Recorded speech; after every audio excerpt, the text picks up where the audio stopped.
நீங்க படிங்க, நீங்க படிங்க. உட்காருங்க. மாநில உறுப்பினர் ஆசிரியர் உட்காருங்க. பேரவை முன்னவர் உட்காருங்க. அப்புறம் எடுக்கலாம். உட்காருங்க.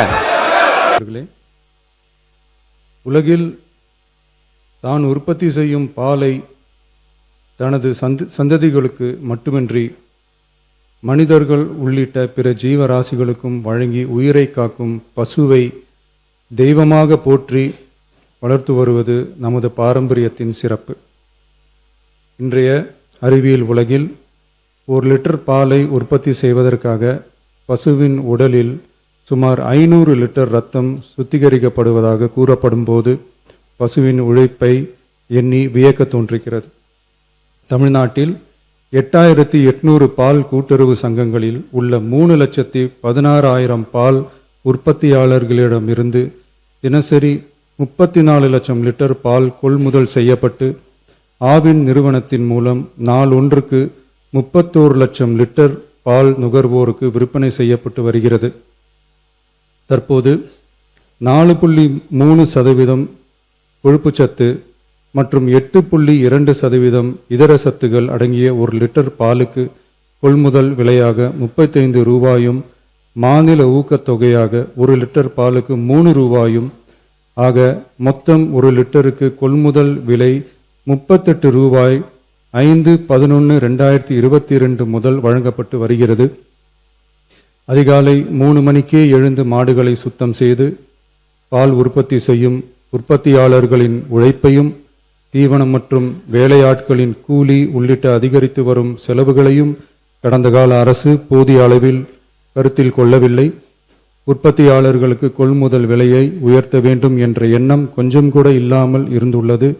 கடந்த காலத்தில் கொள்முதல் விலை உரிய அளவில் உயர்த்தப்படாத நிலையில் நம் அரசு சந்தித்து வரும் அதிகப்படியான நிதி நெருக்கடியிலும் பால் உற்பத்தியாளர்களின் நலனையும் வாழ்வாதாரத்தையும் கருத்தில் கொண்டு அவர்களின் உன்னதமான உழைப்பிற்கு உரிய மதிப்பை வழங்கும் வகையில் கொள்முதல் விலையை உயர்த்துவது நமது அரசின் கடமையாகும்.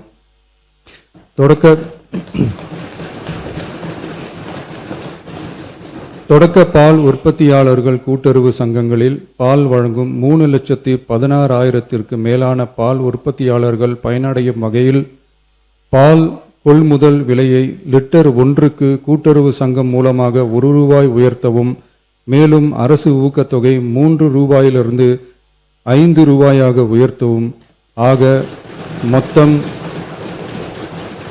1 லிட்டர் கொள்முதல் விலை 38 ரூபாயிலிருந்து 41 ரூபாயாக உயர்த்த அரசு முடிவு செய்துள்ளது.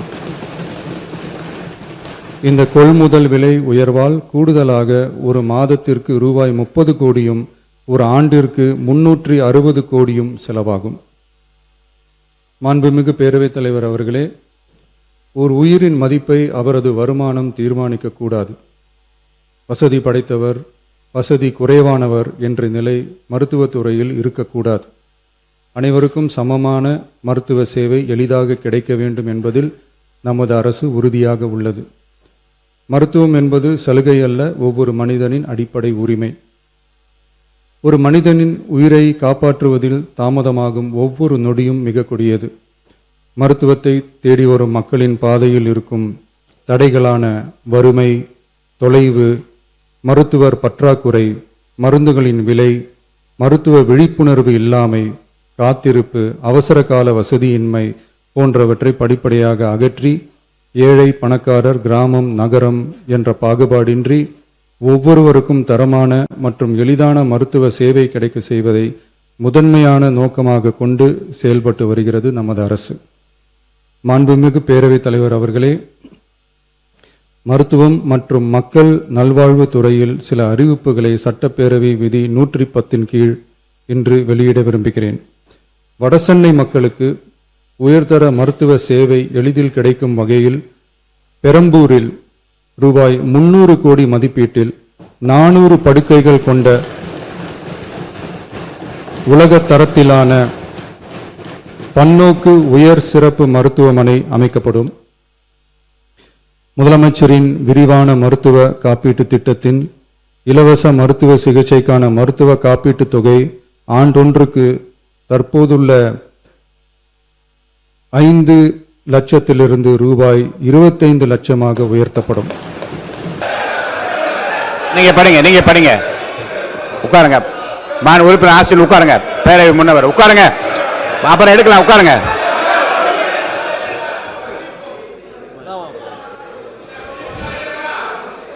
நீங்க தொடர்ந்து படிக்கலாங்க. இருங்க. மாண்பு முதலமைச்சர். திருநங்கையர்களுக்கான மருத்துவ மற்றும் அறுவை சிகிச்சை சேவைகள் கூடுதலாக சென்னை ஸ்டான்லி, திருநெல்வேலி, தூத்துக்குடி, செங்கல்பட்டு, திருவாரூர், தருமபுரி மற்றும் கன்னியாகுமரி ஆகிய 7 அரசு மருத்துவக் கல்லூரி மருத்துவமனைகளில் முதலமைச்சரின் விரிவான மருத்துவ காப்பீட்டு திட்டத்தின் கீழ் வழங்கப்படும்.